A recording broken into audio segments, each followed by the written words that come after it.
Meus queridos, a graça e a paz do nosso Senhor Jesus Cristo, amém? Espero que todos tenham tido um bom domingo. E nessa noite nós vamos falar sobre um texto bastante conhecido, muitas vezes até subestimado, colocado somente para as crianças na classe da escolinha dominical. E muitas vezes a gente passa por esse texto despercebido. A gente não presta realmente atenção no que esse texto quer dizer. E a gente olha para ele até com um olhar de desdém. E eu queria convidar você essa noite para abrir sua Bíblia, se você não trouxe ou não pode acompanhar no celular, em Mateus capítulo 13. Nós vamos ler do versículo 1 até o versículo 23. E aqui Jesus ele começa uma sequência de parábolas.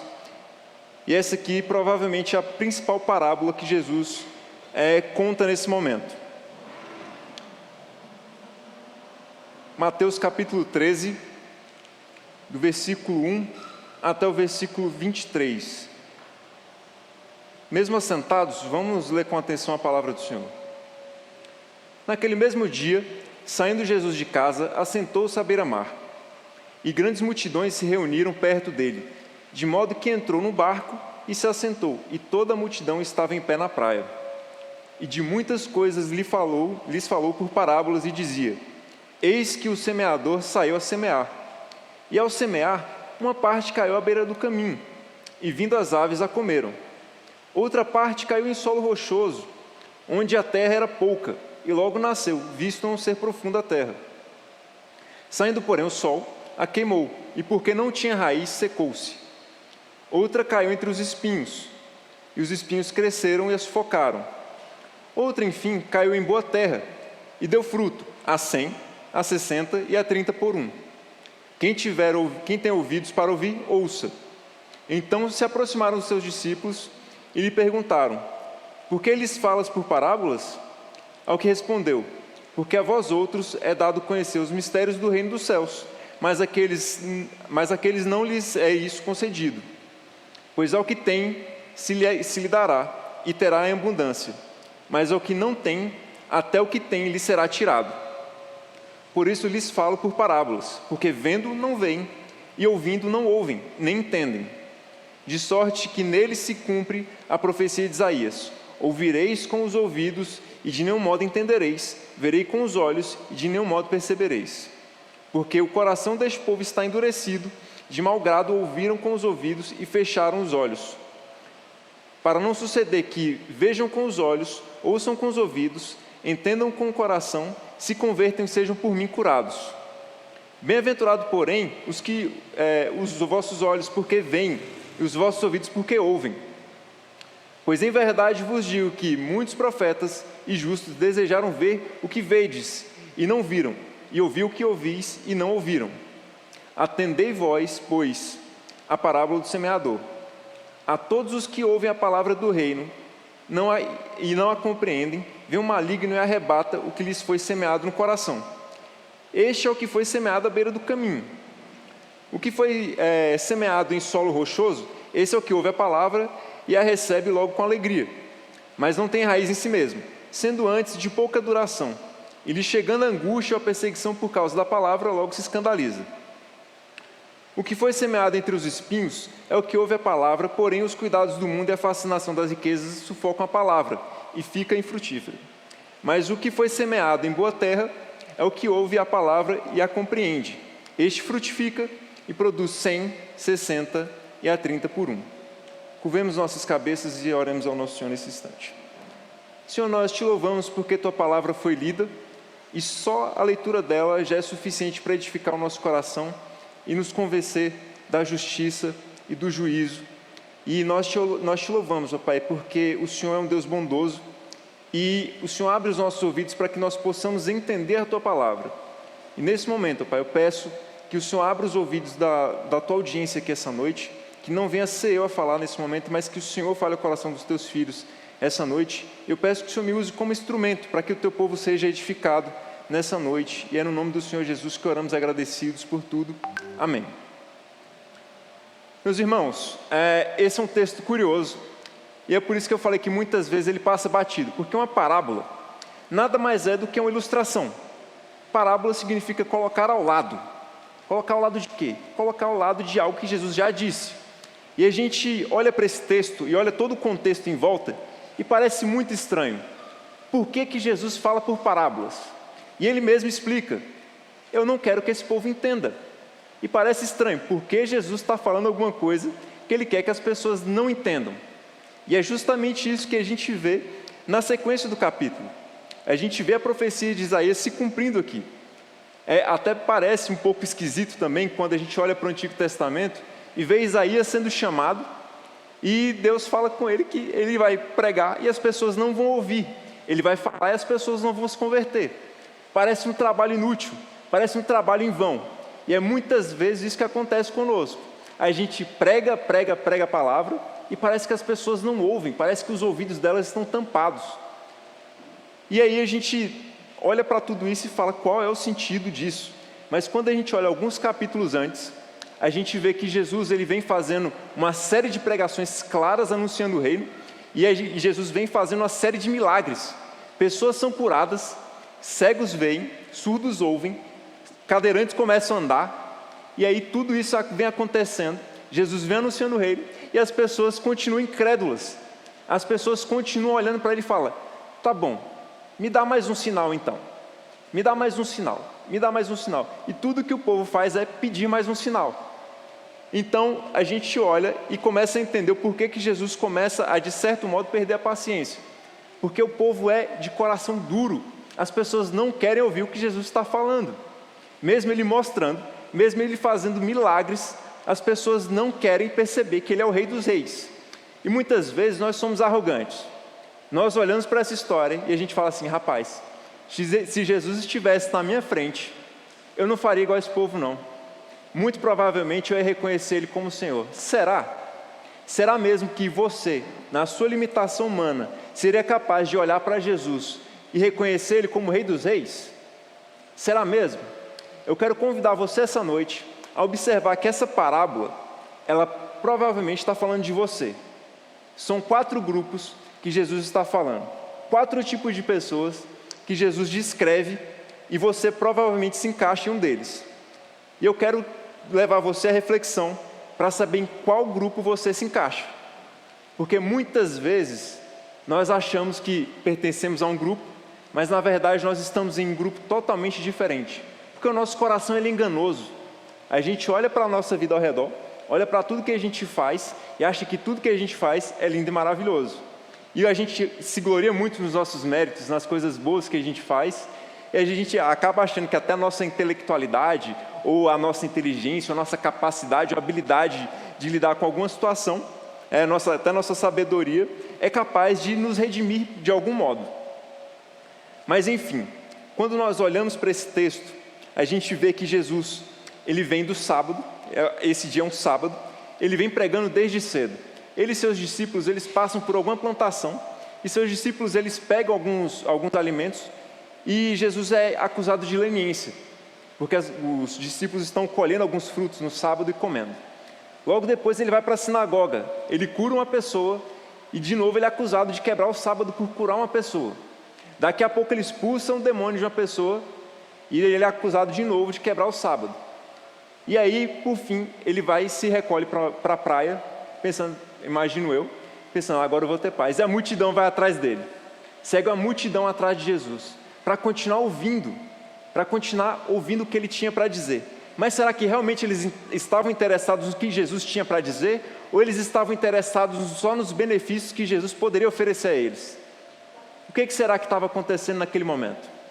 E aí Jesus simplesmente, ao ver aquela multidão, ele sobe em um barco, se afasta um pouco e começa a falar para a multidão em pé.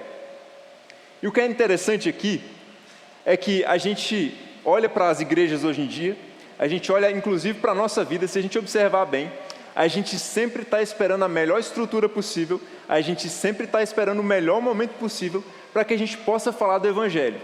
E aqui o melhor pregador de todos, o pregador mais eloquente, o pregador mais eficiente, o pregador que tinha a melhor voz, a melhor tudo, simplesmente o púlpito dele se transforma em um pequeno barco no mar. E Jesus começa a falar de um modo simples. E aí a gente observa que a gente sempre procura uma desculpa para não pregar o Evangelho, para não anunciar o reino. Sendo que o próprio Messias, o Rei dos Reis, o homem-Deus, sobe no pequeno barco e começa a pregar para aquela multidão. E o que é interessante a gente olhar para isso tudo, é a gente ver que a soberania de Deus e a maravilhosa doutrina da eleição, ela é escancarada nesse texto. Ela não é dependente da capacidade dos ouvintes. Ela não é dependente do quanto esses ouvintes são inteligentes. Ela não é dependente do quão eloquente é o pregador. Afinal, a gente está falando aqui do melhor pregador do universo. Esse é Jesus. Jesus estava pregando e essas pessoas não estavam entendendo. Essas pessoas não estavam compreendendo.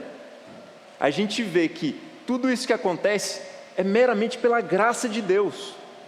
A graça de Deus é que abre os ouvidos dessas pessoas. Parece redundante quando ele fala, quem tem ouvidos para ouvir, ouça. Fala, mas é lógico, tem que ter ouvido para ouvir. Mas aqui ele não está falando dos nossos ouvidos carnais. Jesus, nesse momento, ele está falando dos nossos ouvidos espirituais. Eu não sei vocês, mas eu, apesar de ter nascido na igreja, não foi nem no hospital, nasci na igreja e crescido na igreja, teve um momento da minha vida que eu olhei e falei, rapaz, eu não estou entendendo nada disso. E um desses momentos eu lembro como se fosse hoje, eu tinha cerca de 13 anos de idade, quando eu assisti aquele filme A Paixão de Cristo. É um filme antigo, eu não sei quantos tiveram a oportunidade de assistir, mas o que ficou ressoando na minha cabeça por muitos e muitos anos foi como que a morte de um homem na cruz, por mais inocente que ele fosse, pode me livrar de uma eternidade no inferno. Isso não fazia o menor sentido na minha cabeça. Fala, ok, ele estava lá para me substituir, mas como que um homem vai para a cruz e substitui todos os eleitos, em todos os tempos, em todos os lugares? Isso não faz sentido. Eu passei mais de 10 anos pensando nisso. Isso não faz sentido. Eu não consigo entender isso. Até que simplesmente eu ouvi uma pregação de mais ou menos 1h30, onde o preletor falou sobre o Evangelho, simplesmente sobre o Evangelho, e é como se algo caísse dos meus ouvidos, como se um tampão caísse dos meus ouvidos, como se uma venda caísse dos meus olhos, e eu simplesmente compreendesse, eu entendi o Evangelho.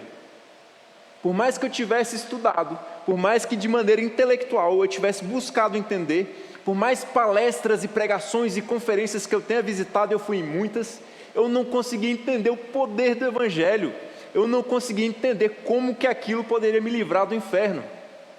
Eu simplesmente olhava para o sacrifício de Jesus e eu não conseguia entender. Então, quando eu olhava para a Bíblia, eu falava, nossa, como que Abraão comete esse tipo de pecado? Como que Isaac comete esse tipo de pecado? Como que Moisés faz isso? Eu faria totalmente diferente. E aí eu olho para mim hoje e falo, eu faria muito pior. Eu faria muito pior do que eles. Porque a gente é incapaz de compreender a nossa própria cegueira e a nossa própria surdez. A gente olha para tudo isso, hoje, com os olhos abertos, e a gente começa a entender que, na verdade, nada disso é mérito nosso.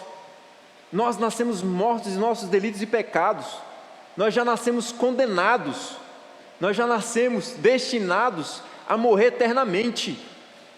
Olha, um morto, eu nunca vi um morto levantar e tomar alguma decisão de nada. Eu nunca vi um morto tomar qualquer decisão simples, nem a sua própria roupa no velório ele escolhe.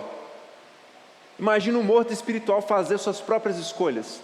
Ele é incapaz, ele está surdo. Somente Deus, através da sua maravilhosa graça, é que pode transformar os nossos corações. A gente pode então passar a enxergar tudo o que Ele quer mostrar para a gente. Por mais que Jesus fizesse milagres, por mais que Ele mostrasse aquele povo, eles continuavam com o coração duro. E é por isso que Ele começou a falar por parábolas. Ora, mas o Evangelho, ele tem esse caráter mesmo. Quando a gente olha para o Evangelho, ele nunca vai voltar sem o resultado. Ou ele transforma a vida dessa pessoa para sempre, ou ele de vez condena essa pessoa para o inferno eternamente. O Evangelho ele não é neutro. Não existe neutralidade no Evangelho. Então, toda vez que você for pregar o Evangelho para alguém, saiba que você tem um conforto. Não depende da sua eloquência, não depende da roupa que você está vestindo, não depende de onde você está, não depende dos seus méritos. e nem do mérito de quem está ouvindo. Depende de Deus operar em quem Ele quer e da forma que Ele quiser. É assim que Ele age, para a sua própria glória. Por mais que o Evangelho não traga o resultado que a gente espere, que é a conversão, e a gente vai ver isso mais para frente, que os discípulos estavam ávidos por essa proclamação do Evangelho de maneira mais aberta, muitas vezes aquele parente que a gente prega a vida inteira, ele não vai se converter, mas isso de toda forma vai glorificar o nome do nosso Senhor. Então, sigamos para o texto. Jesus ele começa a pregar, ele resolve falar por parábolas, que é justamente como se fosse uma ilustração do que ele já havia dito antes. Acompanhe comigo, por favor, o versículo 4, e depois nós vamos pular para o versículo 19. Diz assim: e ao semear, uma parte caiu à beira do caminho, e vindo as aves a comeram. Versículo 19. A todos os que ouvem a palavra do reino e não a compreendem, vem o maligno e arrebata o que lhes foi semeado no coração. Este é o que foi semeado à beira do caminho. Esse é o primeiro tipo de pessoa que Jesus está narrando aqui. Sabe aquela pessoa do coração duro? Aquela pessoa resistente? Aquela pessoa que zomba do Evangelho? Aquela pessoa que, olha, você pode falar coisas boas, você pode anunciar o reino para ela o quanto você quiser, que ela simplesmente não vai te ouvir? É dessa pessoa que Jesus está falando. Sabe aquela estrada que todo mundo pisa? Aquela estrada que simplesmente é realmente dura? Aquela estrada de chão que muitos carros já passaram, muitas pessoas já pisaram? Essa semente ela fica exposta. E é aí que os pássaros vêm e comem essa semente. No caso aqui, é um maligno que arrebata do coração dessas pessoas o Evangelho. É por isso que essas pessoas elas vão continuar incrédulas. A incredulidade dessas pessoas, ela é terrível. São pessoas orgulhosas, pessoas soberbas, que elas acham que são sábias demais, que são inteligentes demais, que são capazes demais, e olham para a sua sabedoria segundo o mundo e falam: eu sou inteligente, eu sou capaz, eu não preciso de ninguém me redimindo, eu sou meu próprio redentor, eu sei muito bem o que eu estou fazendo. Eu não sei se há esse tipo de pessoa aqui hoje, eu não sei se há, mas muitas vezes esse tipo de pessoa é o tipo de pessoa arrogante que realmente não quer ouvir falar nada sobre o Evangelho. Às vezes até tenta, mas é só para te desbancar e de mostrar que ele é superior, ele está por cima de tudo. Às vezes ele até te dá uma atençãozinha, mas é só para no final das contas te escarnecer e falar: você não sabe de nada. A ciência que diz o que é bom, a ciência que diz o que é realmente verdadeiro, a filosofia é o que vai falar o que é realmente legítimo, as ciências naturais, de tudo que pode haver na academia é o que vai ser realmente verdadeiro. E ele ignora o Evangelho como se fosse um mero mito. Ele começa a criar fantasias e fantasias. E a gente vai ver em Romanos 1 que tudo isso é nada mais, nada menos do que as pessoas enlouquecendo e transformando Deus em um mero qualquer coisa. Para muitas pessoas, a ciência é um Deus. Tem um cientista famoso, inclusive eu nem sei se ele ainda está vivo, mas ele foi perguntado: a ciência responde todas as coisas? Ele diz: olha, ainda não respondeu, mas um dia vai responder. Olha, isso nada mais é do que fé. Ele tem fé que a ciência vai responder todas as coisas um dia. O Deus dessa pessoa é a ciência. A segurança dessa pessoa está na ciência. Pouco tempo depois, essa pessoa sofreu um AVC. E a ciência não foi capaz de ajudar ele. Então, quando a gente olha para a nossa condição, quando a gente olha para a nossa miséria, para toda a dureza do nosso coração, e um dia nós fomos assim também, a gente começa a perceber que realmente só um milagre pode transformar esse solo duro, esse solo que é realmente impenetrável para uma semente, em um solo macio onde possa receber a palavra. Somente um milagre que para mim é o maior milagre de todos. Se uma pessoa ressuscitar na minha frente, eu não vou ficar tão impressionado quanto um ímpio se converter. Um ímpio se converter para mim é o maior milagre que pode acontecer. Deus transformar um coração duro, que era inimigo dele, em um coração que é de carne e que agora pode ser chamado filho dele, isso para mim é um milagre de verdade. Isso é um milagre para mim mais impressionante do que qualquer pessoa voltar a ver, do que qualquer pessoa voltar a andar. Isso é um milagre de verdade. Essas pessoas, elas rejeitam a Deus.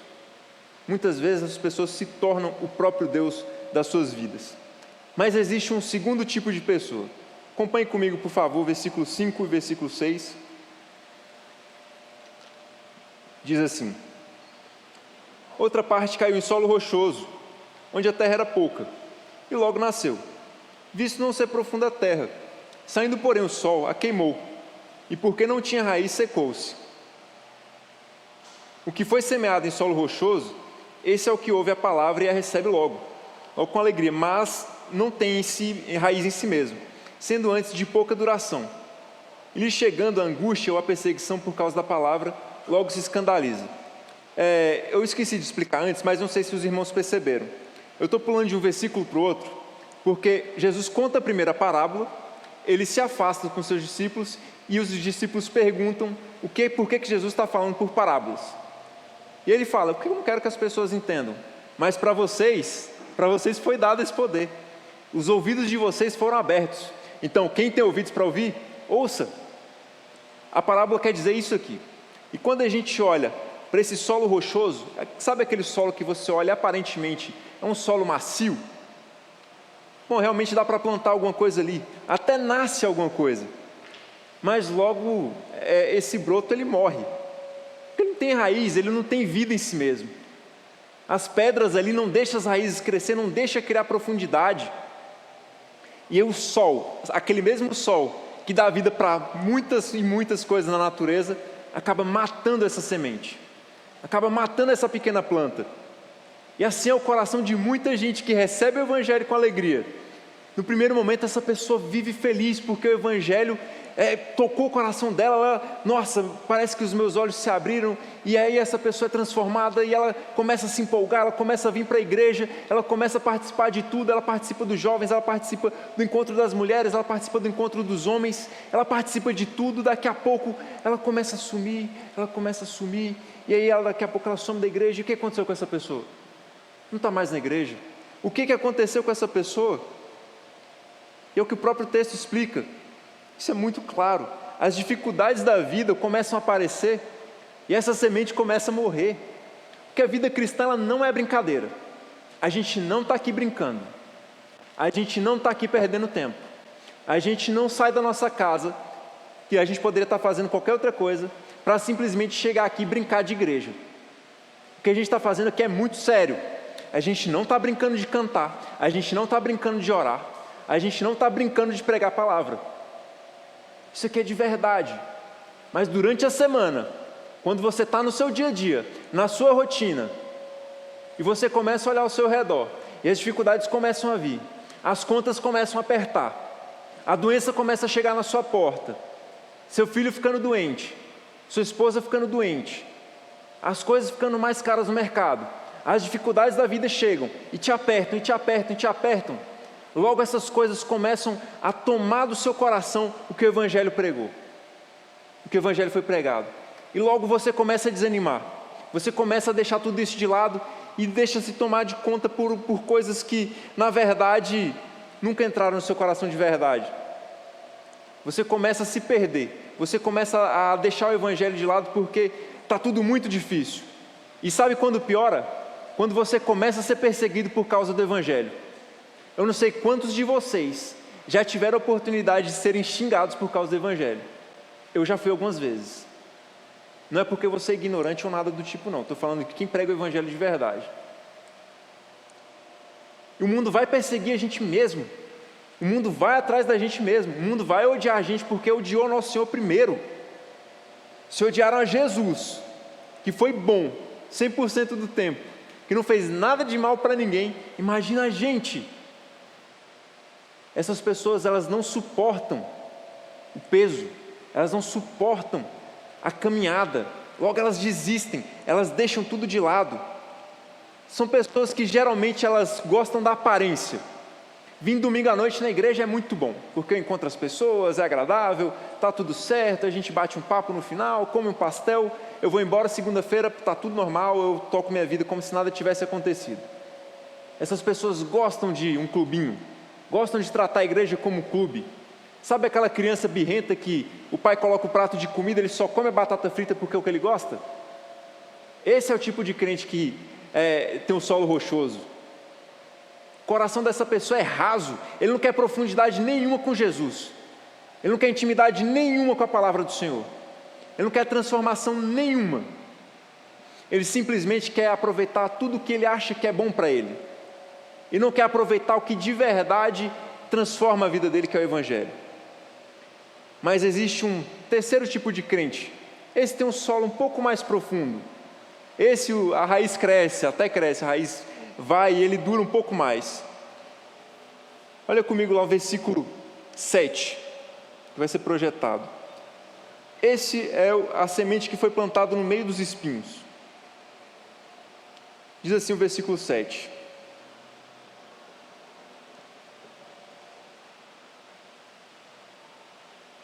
Outra caiu entre os espinhos, e os espinhos cresceram e a sufocaram.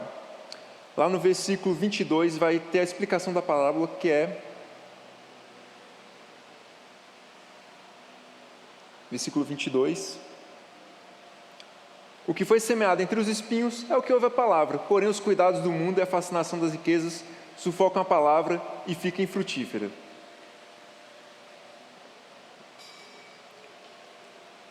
Eu fui para Bahia no meio do ano passado com meu sogro e minha sogra, e junto com a Bia, e de lá eu trouxe um cacto, e eu plantei ele num vasinho que tinha lá em casa, e junto com esse cacto tinha uma outra planta que estava morta, ou achava que estava morta, só que de repente, uma planta começou a crescer, e a outra também.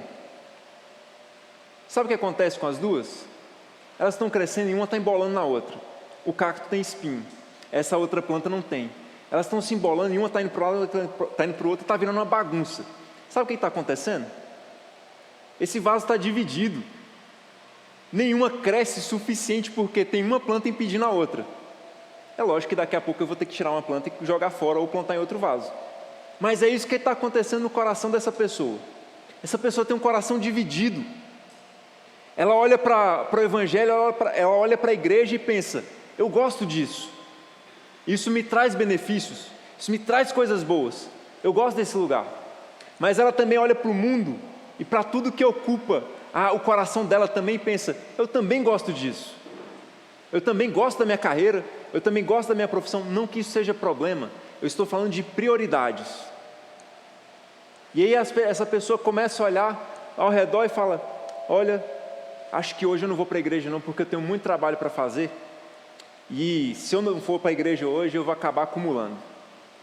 E tudo para essa pessoa se resume a trabalho, trabalho, trabalho, trabalho, trabalho, e a igreja e o reino vai ficando de lado. Essa pessoa, ela simplesmente, ela tem o coração dividido entre o que ela acha que é bom e o Evangelho. O Evangelho dessa pessoa não frutifica, o coração dessa pessoa é infrutífero, ele não produz nada, porque a preocupação dele está lá fora, está com as coisas lá de fora. Entendam bem o que eu estou falando, não é errado, e sim, você tem que se dedicar ao seu trabalho, você tem que se dedicar aos seus estudos, você tem que se dedicar às coisas que acontecem nessa vida, afinal a gente tem que comer, a gente precisa se vestir. Mas qual é a prioridade do seu coração? Onde você tem gastado tempo de verdade? Onde você tem colocado o seu coração de verdade? Eu já falei aqui algumas vezes, vou repetir, porque às vezes a gente repete, mesmo assim o pessoal não entende. O que acontece? Deus te deu 7 dias, 6 para fazer o que você quiser, e 1 Ele pede exclusividade. Mas você pensa, rapaz, eu acho que Deus não está sabendo muito bem gerenciar meu tempo não, eu vou pegar esse dia para mim também. E você ocupa esse dia com as coisas que você acha que são prioridade na sua vida. E você, ao invés de priorizar o Evangelho e a comunhão com os santos, você prioriza qualquer outra coisa. Se seu coração é dividido e não produz frutos, se você é distraído pelas coisas desse mundo, se o mundo concorre com o Evangelho, se as riquezas desse mundo tomam conta do seu coração, tem uma má notícia para você. Você está sendo enganado, e é por você mesmo. A culpa é só sua. Se o seu coração é dividido, a culpa é só sua, porque você não tem entendido o que Deus tem falado para você aqui. Deus não divide a glória dele com ninguém, e nem com nada. Então, observe sua vida, o que tem sido sua prioridade. E é muito fácil a gente ser tomado pelo mundo. Mais cedo eu conversava com o presbítero Marcelo, e a gente estava falando o quão é fácil a gente ser assediado pelas coisas do mundo. E aí a gente olha para esse texto e a gente pensa só nas pessoas que mexem com muito dinheiro, né? A gente pensa naquelas pessoas que só lidam na casa dos milhões ou dos milhares de reais aí, mas a gente não observa a nossa vida no dia a dia. A gente não observa as pequenas coisas. A gente negocia nas pequenas migalhas que o mundo oferece para a gente. Qualquer coisa é mais interessante do que o reino. Se domingo tem um futebol um pouco mais interessante, é uma final de alguma coisa, eu já troco meu domingo. Eu vou ter uma promoção, mas para essa promoção eu preciso dar um jeitinho aqui, um jeitinho ali. Para vender mais eu preciso mentir, eu preciso negociar, então estou precisando pagar minhas contas. Então a gente sempre acaba cedendo em uma coisa ou outra. Daqui a pouco, quando a gente vai ver, a gente já está enredado nas coisas do mundo, no sistema do mundo. A gente está participando junto com ele dessas coisas terríveis. Se você negocia no pouco, com certeza, se você tivesse a oportunidade do muito, você faria muito pior do que os nossos políticos. Se você negocia nas migalhas, você negociaria no banquete do inferno também. Não negocie no pouco. Não divida seu coração com a fascinação do mundo. Não olhe para qualquer centavo aí fora que não é seu. A nossa loucura atrás de muitas vezes conseguir o que não é nosso, a gente negocia a nossa fé por migalha. Não tenha o coração dividido. Não tenha o coração dividido. Mas por fim, a última pessoa, e eu de coração espero que essa noite eu só esteja falando para esse tipo de gente, mas nem Jesus, nem o próprio Jesus falou só para esse tipo de gente, o que seria um enorme privilégio para mim. Mas são as pessoas que têm uma terra boa. O coração dessas pessoas é uma terra macia, é uma terra onde a semente ela entra com profundidade, as raízes descem até o mais profundo e ela frutifica. Acompanhe comigo o versículo 8 que diz assim: outra enfim caiu em boa terra e deu fruto, a 100, a 60 e a 30 por um. A explicação no versículo 23 diz: mas o que foi semeado em boa terra é o que ouve a palavra e a compreende. Este frutifica e produz 100, a 60 e a 30 por um. Meus irmãos, olha, se você tem o privilégio de entender o que foi dito aqui, tenha certeza que não é porque você é inteligente, não é porque você é mais bonito, não é porque você é mais capaz, mas é porque o Senhor abriu seu coração, é porque Jesus abriu seu coração para que você entendesse o Evangelho. É por isso que as escamas dos seus olhos caíram, não é porque você é mais capaz, mas é simplesmente por graça. A graça de Deus é que te dá esse privilégio, não tem mérito nenhum naquilo que a gente faz. Essa compreensão ela não vem do mero intelecto, ela não vem do mero ouvir. Olha, eu poderia fazer aqui 1.500 pregações seguidas, poderia depois entrar o Fiuza fazer mais 1.500 e qualquer outro pregador aqui. Você poderia passar a sua vida inteira ouvindo sobre o Evangelho. Se Deus não tirar a escama dos seus olhos, você não vai ver. Olha, não foi isso que aconteceu com essas pessoas? Elas ouviram o próprio Jesus falando da boca dele, sobre o reino dele. Essas pessoas não ouviam, mas você está aqui sentado essa noite, você consegue ouvir e compreender, você tem ouvidos para ouvir essa palavra. Se essa palavra penetrou no seu coração, agradeça a Deus, porque Ele tem transformado o seu coração. Você tem frutificado, não é pelos seus méritos, mas é porque Ele colocou essa semente no seu coração e ela brotou e ela tem dado frutos.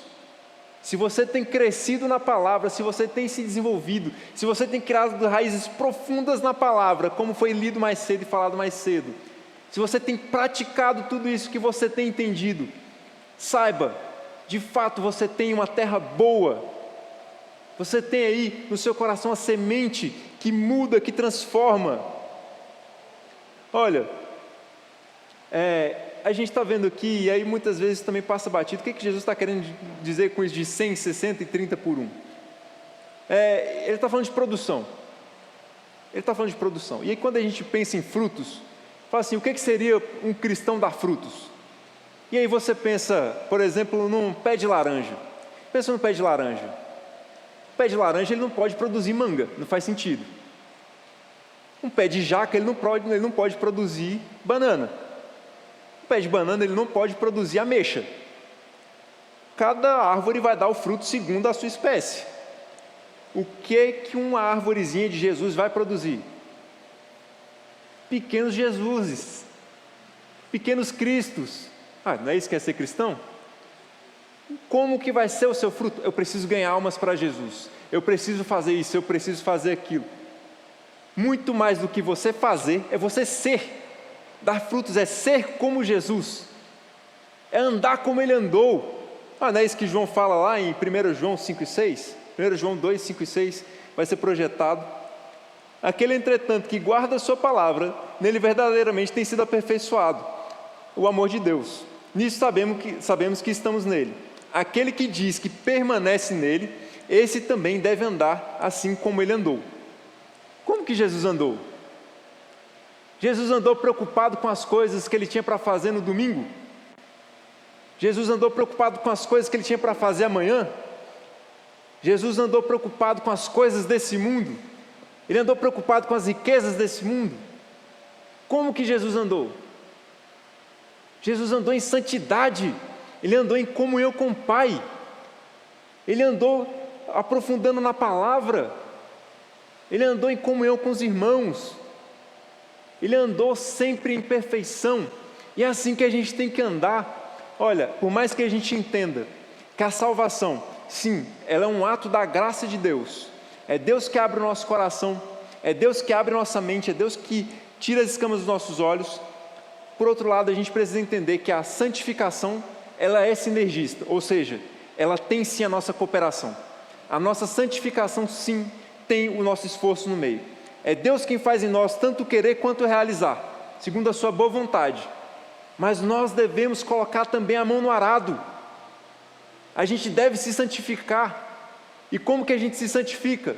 Como que você vai saber o que Deus quer a seu respeito? Se você não abre a sua Bíblia e lê, se você não ora, se você não está em comunhão com a sua igreja. Mais cedo foi falado, muita gente gosta de debater teologia na internet, é uma maravilha. Lá você briga com todo mundo, lá você discute com todo mundo, lá você sabe mais do que todo mundo, mas sequer pisa na igreja. É só uma semente que você gosta de brincar por aí, mas essa semente ela não está no seu coração, ela não criou raízes. Essa semente ela está dividida lá com outras coisas, com o seu ego, com a sua vaidade. Mas se você quer andar como Jesus andou, aqui está o segredo. Conheça as Escrituras. Só ela tem o poder para te mostrar como Ele andou. Se você vai produzir mais, se você vai produzir menos, aí já é contigo. Como que você tem caminhado? Você tem buscado os meios de graça? A gente falou mais cedo sobre a Santa Ceia. Você tem buscado entender o que é a Santa Ceia? Você tem participado da escola dominical para entender o que é isso? Você tem lido para entender o que é a ceia do Senhor? Ou você tem só brincado de crente e consome só a prateleira que te interessa? Ou você come só a batata frita que o pai colocou no prato? Porque aí fica fácil. Eu comer só o que eu gosto é muito fácil. Agora comer o que eu preciso, comer o brócolis, comer o feijão, comer o arroz, comer a cenoura, comer a beterraba, ninguém quer. Só quer comer o filé mignon.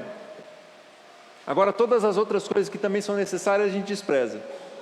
Então, se você entende isso, se seus ouvidos são capazes de ouvir isso, santifique-se na palavra, frutifique, seja como Jesus, ande como Jesus andou, seja santo porque Ele é santo, busque uma vida de piedade, busque uma vida correta diante dEle, em qualquer coisa que você fizer. Ser como Jesus não é fingir ser crente no domingo, é de segunda a segunda, você andar como Ele andou, seja onde você estiver, que essa palavra, essa noite, ela encontre um solo fértil no seu coração, que ela frutifique, que ela crie raízes, que vocês sejam como Jesus. Curve sua cabeça nesse momento, vamos orar.